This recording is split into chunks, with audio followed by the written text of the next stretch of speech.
अगर कहीं मिल जाए तो उसके कपड़े फाड़ने में कसर मत छोड़ना कि वो हमारे अंदर का भेड़िया है, वो हमारी ही समाज का आदमी। इनको सत्ता से उखाड़ के फेंको और सत्ता अपने हाथ में लो। एमएलए एमपी बैठे हैं, जबकि अब आए आपके बीच में वोट मांगने, तो इनकी चड्डी तक उतार लो। ऐसे इन अधिकारियों की भी हमें दुर्गत करनी। आरएसएस का आदमी है, ये सब भी बैठे हुए आरएसएस के आदमी हैं। देश की सभी यूनिवर्सिटियों में 99% आरएसएस के आदमी बैठा रखे हैं। एससी, एसटी, ओबीसी और माइनॉरिटी सभी इनके निशाने पर हैं। 72 साल से राज कर रहे हैं। मैं उनको कह के आए, एक लाइन में तुम खड़े हो गए तो इनको ये धरती मध्य प्रदेश के भागने के लिए कम पड़ जाएगी।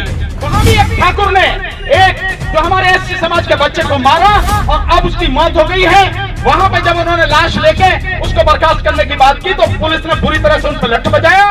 50 आदमियों के नाम पे नाम दर्ज रिपोर्ट करी, 250 के नाम पे जो उनके अज्ञात लोगों के नाम से वो करिए और अब लोगों को उठा रहे। और अभी ये ठान ही लेना चाहिए, आर या पार जो भी होगा, मरेंगे तो मरेंगे। हम पहले भी मरते रहे हैं, लेकिन अब अपना हक लेकर मरेंगे। और ये दिल्ली यूनिवर्सिटी आ गया है और मैं बार बार कहता हूं कि 2024 के बाद अब कुछ बचना भी नहीं। डॉक्टर रितु की लड़ाई बहुत ही जेन्युइन लड़ाई है। दिल्ली यूनिवर्सिटी में जो सेंटर की यूनिवर्सिटी है और देश की राजधानी में है, वहां अगर इतनी गंदी मानसिकता के लोग प्रिंसिपल बने हुए हैं जो जाति के नाम पर अत्याचार करते हैं, अन्याय करते हैं, और फिर भी उनके खिलाफ कोई कार्रवाई नहीं होती है, इससे बड़ी दुखद बात क्या होगी। जिस तरह से महमूद भाई ने संघर्ष करके अदालत के माध्यम से एफआईआर कराई, इन्वेस्टिगेशन क्योंकि एससी एसटी के मसलों में एसीपी करता है, तो पहले कोई एक शर्मा एसीपी था, उसको हटाया गया, और दूसरा जो आया उसने तो बेड़ा गर्क ही कर दिया। और मैं कहता हूं अगर कहीं मिल जाए तो उसके कपड़े फाड़ने में कसर मत छोड़ना कि वो हमारे अंदर का भेड़िया है, वो हमारी ही समाज का आदमी है। वो केशव नाम है उसका। पिछली बार जब हाईकोर्ट में ये डेट लगी थी कैंसिलेशन के लिए, तो हम लोग सब हाईकोर्ट में थे। उसी ने कहा, कोर्ट में कहा, कोर्ट की ऑर्डर शीट में लिखा है ये कि हम उन्हें अरेस्ट नहीं करेंगे, किसी तरह की हम कोई उनके खिलाफ कार्रवाई नहीं करेंगे। ये कोर्ट में कहा उसने। तो हमारा ही आदमी एसीपी होके हमारे ही खिलाफ अन्याय करता हो, क्या उनको दंड नहीं मिलना चाहिए? मैं समझता हूं बंटी जी ने जैसा कहा कि ये जो आपके एमएलए एमपी बैठे हैं, जबकि अब आए आपके बीच में वोट मांगने, तो इनकी चड्डी तक उतार लो। ऐसे इन अधिकारियों की भी हमें दुर्गत करनी होगी, सामाजिक बहिष्कार करना होगा, तभी इनको भी अकल आएगी। लेकिन प्रशासन ये ना समझे, पुलिस प्रशासन ये ना समझे कि अगर तुमने चार्जशीट फाइल करवा ली चालाकी से और अरेस्ट नहीं किया तो बाकी कोई कार्रवाई नहीं होगी।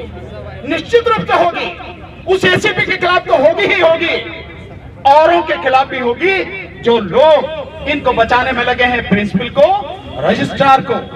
इन लोगों को तत्काल प्रभाव से उन्हें बर्खास्त करना चाहिए, केवल सस्पेंड नहीं, बिल्कुल नौकरी से उन्हें टर्मिनेट करना चाहिए, क्योंकि इतना जघन्य अपराध उन लोगों ने किया। मैं अभी 4 दिन मध्य प्रदेश में था, सुबह ही अभी पहुंचा हूं। अन्याय कहां तक होते हैं आप इसका अंदाजा लगा लीजिए। वहां की भी बताता हूं, लेकिन यहां की बता रहा हूं आपको कि 2700 प्रोफेसर की जगह हमारी खाली पड़ी है दिल्ली यूनिवर्सिटी में, भरे नहीं जा रहे 2700।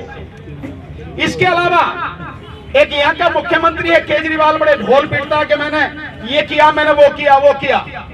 उसी केजरीवाल ने सरकारी स्कूल 50 सरकारी स्कूलों को मर्ज कर दिया, और वही केजरीवाल कहता है कि 4 लाख बच्चे प्राइवेट स्कूलों से निकल के सरकारी स्कूलों में आ गए। जब सरकारी स्कूलों में आ गए तो सरकारी स्कूलों की संख्या हमें ज्यादा चाहिए या उनको मर्ज करके आप कम कर रहे हो? इसी से उसकी बेईमानी आप समझ सकते हो। तो बेईमान एक नहीं है, सारे एक ही नस्ल के हैं। वो भी आरएसएस का आदमी है, ये सब भी बैठे हुए आरएसएस के आदमी हैं। देश की सभी यूनिवर्सिटियों में 99% आरएसएस के आदमी बैठा रखे हैं लोगों ने। हमारी लड़ाई बहुत बड़ी है, बहुत लंबी है। हमारी शिक्षा को खत्म किया जा रहा है, हमारे जो लोग शिक्षक हैं, प्रोफेसर हैं, उनको लगातार परेशान किया जा रहा है। सबको मिलकर लड़ाई लड़नी है साथियों, किसी एक की नहीं है। कोई एक बचेगा नहीं। कोई समझता हो कि एससी है उसी पे गाज कर रही है, नहीं, एससी, एसटी, ओबीसी और माइनॉरिटी सभी इनके निशाने पर हैं। मैंने अभी जो आपको बात बताई कि मैं 4 दिन से वहां पे था मध्य प्रदेश में, अभी आया हूं सुबह। मध्य प्रदेश में बड़ी मजेदार बात हुई है, जरा सुने इसको भी। राज्य सरकार ने 1 लाख भर्तियां निकाली हैं। ओबीसी की कितनी होती है आरक्षण के हिसाब से? 27,000। और ये उस प्रदेश में है जिसका मैं आपको आंकड़ा दूंगा तो आपकी मतलब जमीन निकल जाएगी पैरों तले। उस मध्य प्रदेश में 16% आबादी एससी की है, 22% आबादी एसटी यानी आदिवासियों की है। कितनी होगी? 38%। 50.5% आबादी वहां पर ओबीसी की है। कितने हो गए? 88.5%। 6.5% आबादी वहां पर मुस्लिम्स की है। कितने हो गए? 95%। 5% है ये ठाकुर, बामन और बनिए जंगल, जिनको कहते हैं 72 साल से राज कर रहे हैं। मैं उनको कह के आए, एक लाइन में तुम खड़े हो गए तो इनको ये धरती मध्य प्रदेश के भागने के लिए कम पड़ जाएगी। तो कितना आरक्षण होना चाहिए वहां पे? भाई जब 5% लोग हैं, 5% लोग को 50.5% और 10% आर्थिक आधार पर 60% आरक्षण आप दे रहे हो, होना कितना चाहिए 5% को? केवल 5%। न्याय तो यही है, लेकिन उस सब के बावजूद भी उनकी नियत कितनी खराब है इसको देखें। 1 लाख भर्तियां निकाली हैं। 27,000 ओबीसी की भर्तियों में से 14,000 भर्तियों को रोका जा रहा है कि इनको हम बंद करके रखेंगे, बाद में देखेंगे इनका क्या करना। किस आधार पर रोकोगे आप?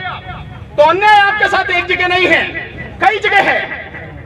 अभी जैसा मेघवाल का बताया राजस्थान में अभी हुई है 3 दिन पहले घटना, ये आपके इटावा जिले में। वहां भी एक ठाकुर ने एक जो हमारे एससी समाज के बच्चे को मारा और अब उसकी मौत हो गई है।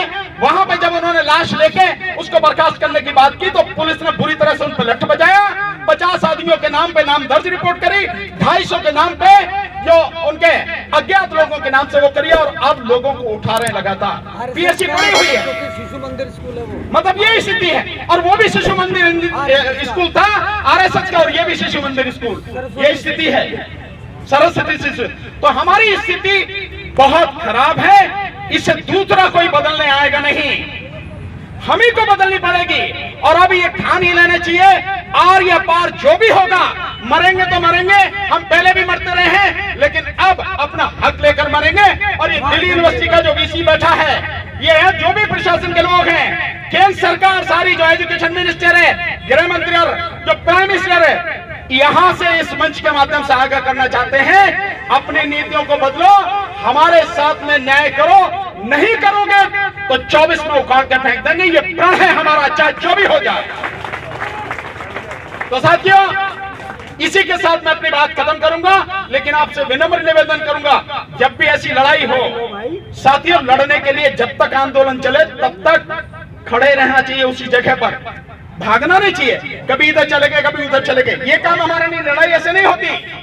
मैदान में जब आ गए तो जब तक आर पार नहीं फैसला नहीं हो जाता तब तक कई को मैदान छोड़ना है, मैदान में ही रहना है। इसलिए साथियों, ये निवेदन करते हुए कि इकट्ठा होंगे, औरों को करेंगे, मिलकर अपनी लड़ाई लड़ेंगे, और अपने वो लोग चाहे पुलिस डिपार्टमेंट हो या किसी भी डिपार्टमेंट में जो अपने ही समाज के साथ गद्दारी कर रहे हैं, जिस एसीपी को, इस प्रिंसिपल को, रजिस्ट्रार को अरेस्ट करके जेल में डालना था, जो कानूनन जरूरी है, ऐसे एसीपी, डीसीपी या कोई भी हो, बख्शेंगे इनको भी नहीं। बहुत बहुत शुक्रिया। जय भीम, नमो बुद्धाय।